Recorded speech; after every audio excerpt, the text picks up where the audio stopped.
नमस्कार, आप देख रहे हैं मध्य भारत और मैं आपके साथ सृष्टि जैन।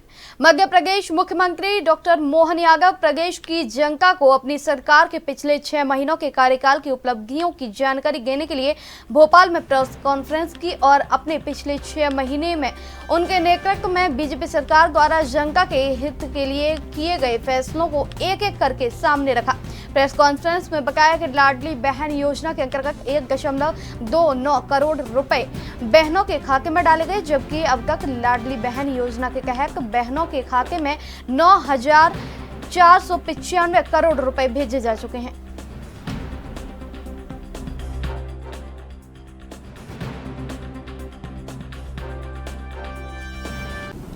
लाडली बहना योजना के बारे में भी हमने वही जो दिया गया वचन निभाया है।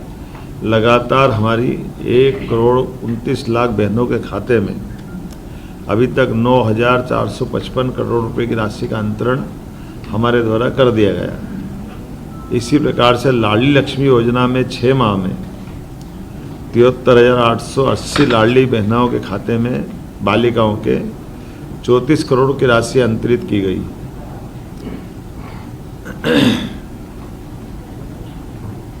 रसोई गैस सिलेंडर के लिए 45,90,000 बहनों के खाते में 118 करोड़ की राशि का अंतरण किया है। आपकी जानकारी के लिए कि बहनों को जो हमने कहा था कि 450 रुपये में गैस सिलेंडर देंगे गरीब बहनों को, तो वो हम बराबर दे रहे हैं। चुनाव में बहुत झूठ बोला गया कि ये नहीं दे रहे हैं। हमने उनको चुनौती दी थी कि बताएं ये पैसे जा रहा है कि नहीं जा रहे हैं, और ये मैंने बताया आपको कि 118 करोड़ रुपया उनके खातों में गया। और छोटी मोटी संख्या नहीं है, 45,90,000 लाडली बहनें हैं जिनके खाते में ये रसोई गैस का सिलेंडर का पैसा गया है। शिक्षा के मामले में जैसे हमारी सरकार ने GER में देश के औसत से भी आगे अपना स्थान बनाया है, राष्ट्रीय औसत से। उसी प्रकार से नई शिक्षा नीति में जैसे देश में सबसे पहले मध्य प्रदेश आया था, 55 एक्सीलेंस कॉलेज इसी सत्र से पूरे प्रदेश में हम। भोपाल में आज मुख्यमंत्री डॉक्टर मोहन यादव कैबिनेट की बैठक की, जिसमें कई महत्वपूर्ण फैसले लिए गए, जिस पर मंत्री कैलाश विजयवर्गीय ने कैबिनेट में हुए महत्वपूर्ण फैसलों की जानकारी देते हुए क्या कुछ कहा, ये सुनाते हैं आपको। हुई है, और चूंकि इस लोकसभा चुनाव में मध्य प्रदेश ने रिकॉर्ड बनाया है, हम 29 की 29 सीट जीते हैं। और मेरा ख्याल है कि मैंने जब से राजनीति प्रारंभ की तब से कभी भी हम 29 सीट नहीं जीते पिछले 40 वर्षों में। तो 29 सीट जीतने का रिकॉर्ड डॉक्टर मोहन यादव जी के नेतृत्व में हुआ, इसलिए पूरे मंत्रिमंडल ने माननीय मुख्यमंत्री डॉक्टर मोहन यादव जी को बधाई दी है। और इसमें बहुत सारे रिकॉर्ड बने हैं। अभी आपको मालूम है कि हम मध्य प्रदेश के चुनाव हुए, हम लगभग 163 सीटों पर जीते थे, पर इस बार हम 260 विधानसभाओं में जीते हैं लोकसभा के अंदर। और औसत हमारी हर लोकसभा की जीत 3.5 लाख की हुई है। तो ये एक बहुत बड़ी जीत है ये। और हमें वोट परसेंटेज भी हमारा बढ़ा है, लगभग 61% वोट हमको मिला है आज। इसीलिए मध्य प्रदेश में अभी अपन मध्य प्रदेश की ही बात कर रहे हैं। मध्य प्रदेश में 61% वोट भारतीय जनता पार्टी को मिला है। और इसलिए आज माननीय मुख्यमंत्री जी को बधाई दी। और फिर कैबिनेट ने प्रधानमंत्री जी को भी बधाई दी कि तीसरी बार एक ऐसा प्रधानमंत्री जिसका जन्म स्वतंत्रता के बाद हुआ हो, और वह पहली बार लगातार तीसरी बार प्रधानमंत्री बने हैं, ये एक रिकॉर्ड है उनके नाम से। और इसलिए उन्हें भी बधाई दी। एक सामान्य परिवार में जन्म लेकर लगातार तीसरी बार प्रधानमंत्री बनना, ये एक बहुत बड़ी उपलब्धि है। और इसलिए प्रधानमंत्री जी को भी कैबिनेट ने बधाई दी है। मध्य प्रदेश में 6 सदस्य माननीय मोदी जी के मंत्रिमंडल के सदस्य बने हैं, तो उन 6 को भी बधाई दी है। और उनसे अपेक्षा की है कि मध्य प्रदेश के विकास में वे मंत्री अपना सहयोग प्रदान करेंगे। शंका हो रही है आपको? 5 आप मुर्गन को नहीं गिनते ना, इसलिए मुरुगन तमिलनाडु से आते हैं, बाकी मध्य प्रदेश से ही वो राज्यसभा में गए, इसलिए 6 हम मंत्री मानते हैं मध्य प्रदेश के। आज एक बहुत महत्वपूर्ण विषय पर भी चर्चा हुई है कि आप सभी जानते हैं कि मध्य प्रदेश सरकार किसानों के हित में हमेशा निर्णय करती है और वो प्रदेश की जनता जो बिजली के उपभोक्ता है उनको भी सब्सिडी देती है। तो कुल मिलाकर लगभग 24,420 करोड़ की सब्सिडी राज्य सरकार अलग अलग वर्ग के लोगों को दे रही है। जैसे यदि मैं बात करूं, घरेलू उपभोक्ताओं को लगभग 6,000 करोड़ की सब्सिडी है। आप सभी जानते हैं कि 1 से 100 यूनिट तक बिजली के भाव अलग हैं और बाकी उसके भाव अलग है, इसलिए लगभग सामान्य उपभोक्ताओं को 6,000 करोड़ की सब्सिडी मिलती है। और किसानों को, जो सामान्य वर्ग के किसान हैं, उनको 13,000 करोड़ की और SC ST को 5,000 करोड़ की। इस प्रकार 24,000 करोड़ की सब्सिडी आज मंत्रिमंडल ने प्रदेश की जनता के लिए मंजूर की है।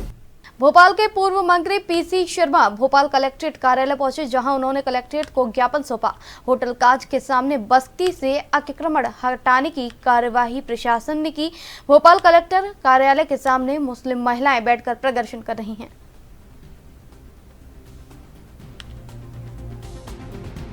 बदबदा बस्ती से आए हुए हैं हम लोग, किराए के मकान में चले गए हम लोग। बदबस्ती हमारी तोड़ दी हमें। अब हम लोगों को मांग थी हमारी कि हमें प्लाट चाहिए, तो हम लोगों को प्लाट दे दिया जाए। हम लोग बहुत परेशान है, सब किराए के मकान में बहुत दूर दूर से आए हैं। जो भी हमें पैसा दिया था 1 लाख सारा खर्चा हो चुका है। 5-5, 6-6 से। जीनत है, मैं यहीं भोपाल की रहवासी हूँ, भदभदा में पैदा हुई हूँ, वहीं से पढ़ी लिखी। मैंने कॉलेज अपना स्कूल करा, एकदम वहाँ पे आए सब तोड़ दिया, बताया तक नहीं हम लोग को। किसी के सामान चढ़ा दिया, सामान पे पूरी क्रेन चढ़ा दी, मोहलत तक नहीं दी हम लोग को। और फिर ये कहते हैं कि ना हमने 1 लाख रुपए दिए, 1 लाख रुपए दे के क्या एहसान कर दिया हम पे? किराए के घरों में पहुंचा दिया, बेघर कर दिया हमें। बताइए आप खुद। अभी क्या चाहते हैं आप? अभी हम लोग प्लाट चाहते हैं, प्लाट की जगह चाहते हैं। हमें मल्टियाँ नहीं चाहिए, मल्टियों में छोटे छोटे कमरे रहते हैं, हम लोग को नहीं चाहिए। हमें प्लाट चाहिए, हमें हमारी जगह दी जाए, जैसे हमारी जगह थी वो मुआवजा भी दी जाए। जी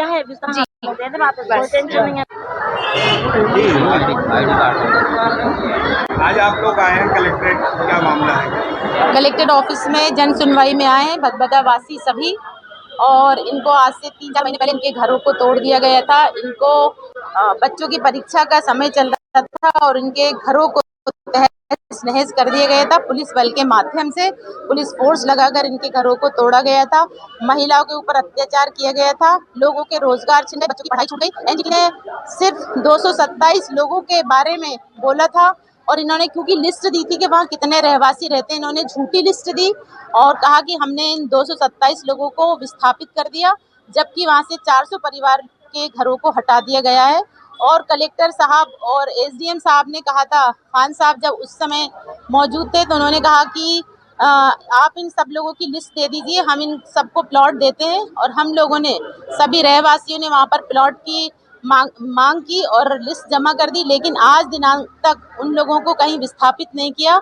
इन्होंने 2-3 ऑप्शन चूज करने के लिए बोला था, तो जो 3rd ऑप्शन था इनका प्लॉट वाला वो चुना था सभी रहवासियों ने और उसके अकॉर्डिंग इनको देना था, पर आज तक इन्होंने कोई भी प्लॉट आवंटित नहीं किए। आज ये दर दर की ठोकरें खा रहे हैं, इनके पास घर नहीं है रहने के लिए और ये पेड़ के नीचे अपना जीवन यापन कर रहे हैं। बच्चे परीक्षा नहीं दे पाए, जिसकी वजह से सारे बच्चे फेल हो गए और आज की डेट में कोई भी बच्चा स्कूल नहीं जा पा रहा। हम कलेक्टर साहब से यही मांग करने आए हैं कि तुरंत तत्काल में इन सबकी रहने की व्यवस्था करें, प्लाट आवंटित करें, ताकि वो अपने हिसाब से वहाँ पर रह पाएं और उनकी जीविका वापस आ सके, वो रोजगार अपना कमा सके, पेट भर सके। और उप मुख्यमंत्री श्री अरुण साव ने आज लोक कल्याण निर्माण के अभियंताओं के लिए आयोजित प्रशिक्षण के उद्घाटन सत्र को संबोधित किया। उन्होंने अपने संबोधन में कहा कि सड़क और पुलिया निर्माण की नई तकनीकों के ज्ञान से अभियंताओं की दक्षता बढ़ेगी।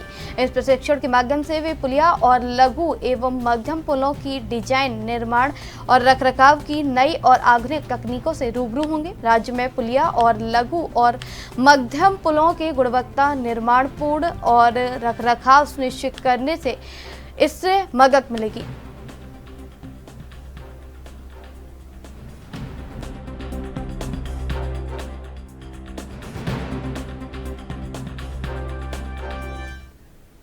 छत्तीसगढ़ के बलौदाबाजार में प्रदर्शनकारियों के द्वारा बीते सोमवार को जिला मुख्यालय बलौदाबाजार स्थित संयुक्त जिला कार्यालय में की गई तोड़फोड़ और आगजनी की घटना का जायजा लेने उप मुख्यमंत्री विजय शर्मा बीती रात बलौदाबाजार कलेक्ट्रेट पहुंचे। वहीं उनके साथ खाद्य मंत्री गयालदास बघेल और राजस्व मंत्री टेकराम वर्मा भी मौजूद रहे, जहां पर उन्होंने कलेक्ट्रेट और एसपी से घटना की जानकारी ली।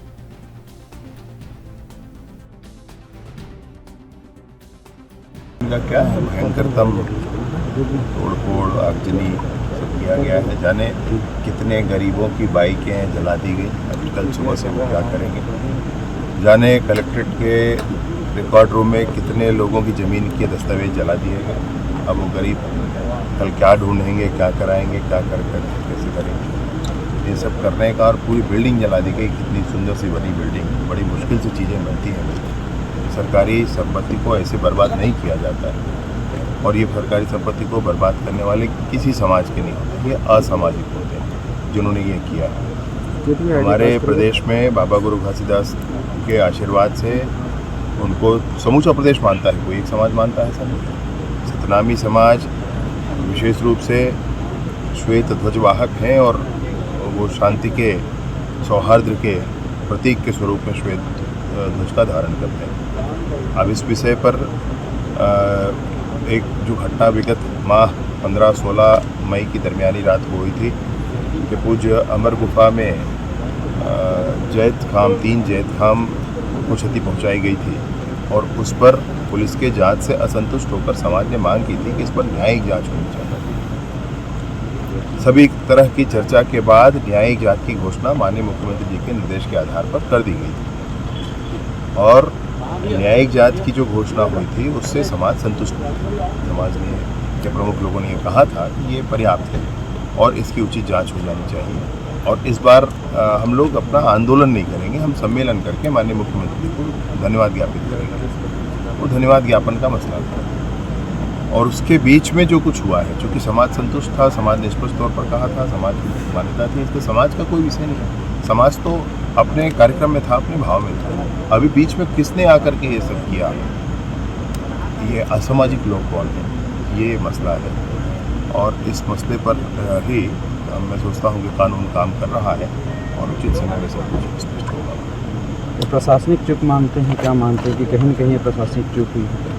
देखिए, जो कुछ हुआ है मैंने बहुत विस्तार से आपको बताया, बहुत विस्तार से बताया। मसला ये है कि सब कुछ स्पष्ट था, कुछ बात नहीं थी। अब अचानक कोई ऐसा करता है योजना बना करके, तो आप उसको क्या करें? एचएम सर, ये कौन था, कैसे किया, क्यों किया, ये तो जांच में आ जाएगा, लेकिन सरकारी संपत्ति पे और ख़ास तौर से एसपी ऑफिस और कलेक्ट्रेट, तहसील और जो सरकारी दफ्तर थे, सरकारी गाड़ियाँ थी, उनको टारगेट किया गया। तो इसमें किस रूप में देखते हैं? मैं सोचता हूँ क्या इसका लॉजिक है, कोई तो बता दे। मसला क्या है? अरे बड़ी मुश्किल से चीज़ें बनती हैं, लटपट में जनता के लिए सुविधाएं मुहैया कराई जाती हैं। अभी उसको नष्ट कर देना है, तो किसको सजा दे रहे हैं? अधिकारियों को सजा दे रहे हैं, किसको सजा दे रहे हैं? आम जनता ही। आज के ये जो घटना हुआ है बलौदा कलेक्ट्रेट, जहाँ की घटना घटा है, वहाँ पे हम लोग माननीय हमारे गृह मंत्री जी और हमारे सम्मानित राजस्व मंत्री, अरे ऑडियो होना चाहिए यार, ये लोग नीचे कर दिया बस।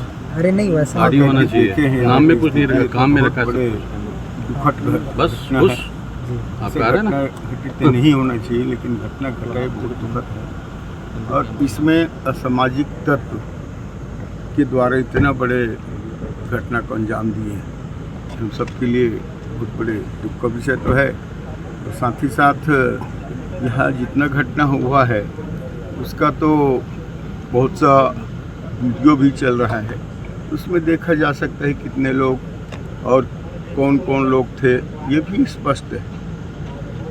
तो ये एक रणनीति के तहत किया गया है। यहाँ पे जो एफएसएल की जो जांच टीम आई थी, उसमें पेट्रोल की बोतलें भी मिली हैं, तो इससे कहीं ना कहीं इस बात की आशंका प्रबल है कि यहाँ पे पेट्रोल बम जैसे भी यूज़ किए गए हैं। वो तो नहीं कह सकता, लेकिन इतना जब जला है कलेक्ट्रेट कार्यालय भवन इतना बड़े है, आपके पुलिस अधीक्षक भवन जो जला है, निश्चित रूप से ये जलाया गया है, ये मैं कह सकता हूँ। क्या अपील करना चाहेंगे? और इतना गाड़ी मोटरसाइकिल जो जला है सब स्पष्ट है, और ये इतना बड़ा घटना घटा है, ऐसा घटना नहीं घटना चाहिए। मैं तो सबसे यही अपील करना चाहता हूँ कि शांति व्यवस्था बना के रखना चाहिए। नगर निगम MIC की बैठक खत्म हो चुकी है। बैठक में गुम महत्वपूर्ण एजेंडों पर चर्चा के साथ ही अतिरिक्त विषयों पर चर्चा हुई। बैठक में नालों की सफाई पर चर्चा की गई। बारिश से पहले शहर के नालों की सफाई की जाएगी। शहरवासियों के मेडिकल पेंशन के प्रकरण को पूरा करने के निर्देशों दिए गए। इसके अलावा केंद्र सरकार द्वारा जल्द ही 100 ई-बसों का संचालन किया जाएगा। बैठक में चर्चा की गई है और वहाँ पर भी है जो सफाई का जो है वो काम बहुत तेज़ी से चालू हो जाएगा।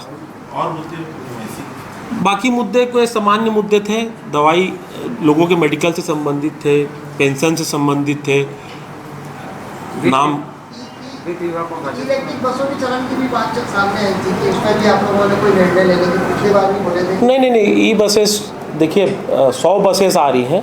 100 बस जो है उसका संचालन डायरेक्ट ऊपर जो है केंद्र सरकार उसको संचालित करेगी, और जो 10 बसें हैं वो यहाँ पर आने वाली है, जिसको रायपुर नगर निगम या फिर जैसा भी है उसको संचालित करने के लिए जो भी एजेंसी जो भी है उसको तय किया जाएगा, मापदंड देख के उसको तय किया जाएगा। एक समस्या ये आ रही है, आज भी जो आपने नाले की सफाई की बात करी, अभी भी शहर के वार्ड क्रमांक 50-51 में आज भी बहुत से नाले पूरी तरह से डंप पड़े हुए हैं, उन पर कभी कोई कर्मचारी भी नहीं दिख रहे हैं। उनका कारण देखिए, मैंने पहले यही बोला, मैंने ये नहीं बोला कि पूरी सफाई हो गई, मैंने बोला बाकी जो सफाई का जो काम है, बाकी के जो नाले हैं उसमें काम चल रहे हैं।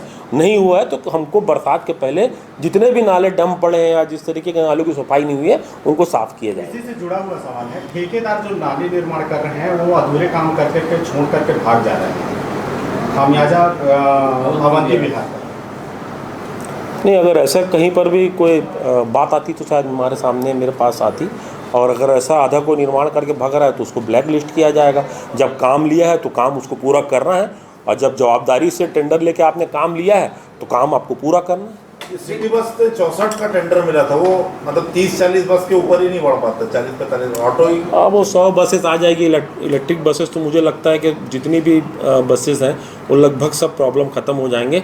मुझे लगता है कि वो 15 से 1 महीने के बीच में वो बसेस हैं वो सब चालू हो जाएगी। वित्त और राजस्व के मामले में बहुत चर्चा पड़े थे पिछले दिनों को लेकर, वित्त राजस्व को लेकर तो जो पेंडिंग मामले जो बचे हुए थे उसको लेकर कुछ विषय चर्चा होगी? नहीं, वित्त संबंधित कहीं पर वो नहीं, बाकी ये पेंडिंग मामलों में आज 2 विषयों पे बहुत चर्चा हुई है। एक तो ट्रेजर आइलैंड को लेकर, क्योंकि वहाँ पर हमने 17 करोड़ का उससे हमने डिमांड भेजा था, अब शायद वो 2 करोड़ के उसमें कुछ वो चल रहा है। दूसरा सिटी सेंटर मॉल में जिसमें हमने आपसी उनसे समझौता किया था, उसमें हमने 19 करोड़ का वो भेजा था, तो वो भी अब। तो अब तक के लिए बस इतना ही। आप बने रहिए हमारे साथ, देखते रहिए ANB न्यूज़।